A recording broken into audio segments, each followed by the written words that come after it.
After an injury-ridden season, Lamelo Ball is going into his fourth year in the league with something to prove.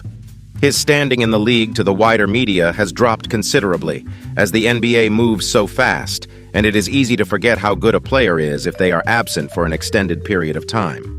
Combine that with the rise of players in his draft class, with Anthony Edwards and Tyrese Halliburton both having all-star seasons allowing them to stake their claim in playing for Team USA, people may have forgotten how unique of a talent Lamelo Ball really is, especially considering how long he's been a part of the basketball world.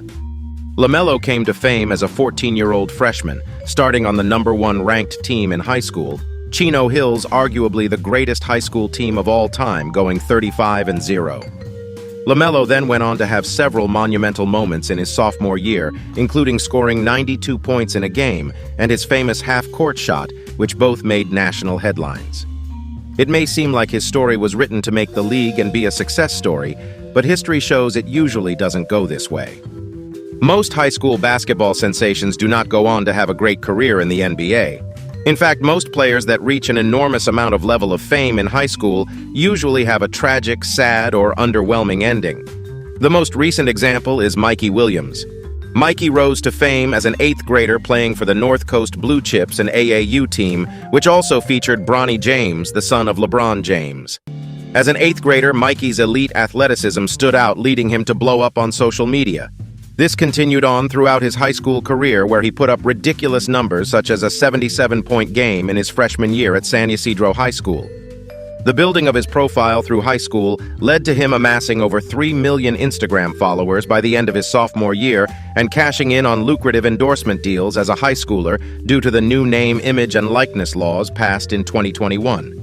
This led to Williams being the first American high school basketball player to sign a sneaker deal with a global footwear company, at 17 years old, signing with Puma.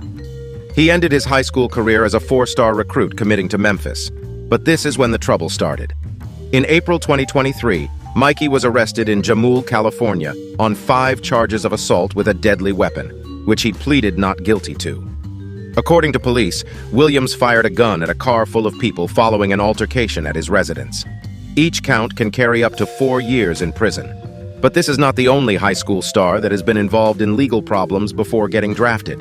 Imoni Bates, who was once dubbed the next Kevin Durant, was arrested in Michigan on felony charges of carrying a concealed weapon and altering identification marks on a firearm. Dior Johnson, one of the best point guards in the nation, at one point pleaded guilty to charges on simple assault and strangulation, where he struck a woman multiple times, causing bruising and forcing her head into a bed. Even LiAngelo Ball, the brother of Lamelo, was caught stealing in China, which led to his arrest and the arrests of 2 teammates. So what separated Lamelo from this group, other than not being a criminal? High school basketball highlights are more about excitement than they are about actual substance. But the thing about Lamelo is that he was actually known for not only winning in high school, but winning large. Starting on varsity is already a big achievement as a 14-year-old. But when you add the fact that they were the #1 team in the country and ended the year with a 35-0 record as a public school, it goes from a big achievement to a once-in-a-generation achievement. We've seen many people generate big scoring numbers, have crazy handles, or have NBA-ready athleticism become high school phenomena, but how many were actually known for winning? Lamelo did it in all 3 years he spent at high school. As a 15-year-old sophomore with his older brother Lonzo, now at UCLA, Lamelo took the helm at point guard and led Chino Hills to a 27-5 record. And after going overseas, Melo came back to the States for his senior year to lead Spire Academy to a 17-2 record. Most high school stars do not have a high school track record anywhere as good as this, but due to all the highlights that are being flooded, especially due to social media, there is a perception created that these players are unbeatable, and a veil of expectation is placed upon them at a young age that usually gets exposed at the next level. The jump from high school basketball to college basketball is a big jump, and it is here where a lot of high school superstars get found out. Everybody on the court is tall, athletic, or brings some contributing factor to the court, so where do your skills compare? Jelly Fam was a basketball movement created by Isaiah Washington and Jackie James and other high school basketball players from New York who became famous for their flashy layups, allowing them to amass a large following on social media. People thought they would ride the Jelly Fam wave straight into the league. In reality, Although some members such as Isaiah Washington and Javon Quinerly played for high major colleges, their subpar performances killed the hype of the movement. Your hype doesn't matter in Division I basketball, so if you have holes in your game, the scouting reports will find them, and if you can't find a fix, you will be spending a lot of time on the bench. But Lamelo made an even bigger jump than that, going from high school to the pros. His first stint in Lithuania at the 16th of May not have been his best showing, but nevertheless getting reps against grown adults at a young age added up. So when he went back overseas to the NBL in Australia before the draft, he played well enough to stamp his place as a top 3 pick. Seeing the likes of Luka Doncic, who also went pro at the age of 16, dominate the league has opened up the pro option to many more high schoolers looking for elite reps, and forced the hand of the NBA to allow players to go to the G League straight after high school to simulate the NBA more efficiently. A big factor in the high school stars that make it and those who don't is size. Physical profile has always been an important part of basketball, and unfortunately it isn't something that people can control. Julian Newman was one of the early young stars to benefit from the YouTube/social media era. Being a varsity starter in the 5th grade, Newman even made it onto national news for his talents. Videos of his crazy work ethic doing drill after drill with his father made it look like there was no way he wouldn't blossom as a superstar. But there were 2 problems. The first was that he just stopped growing.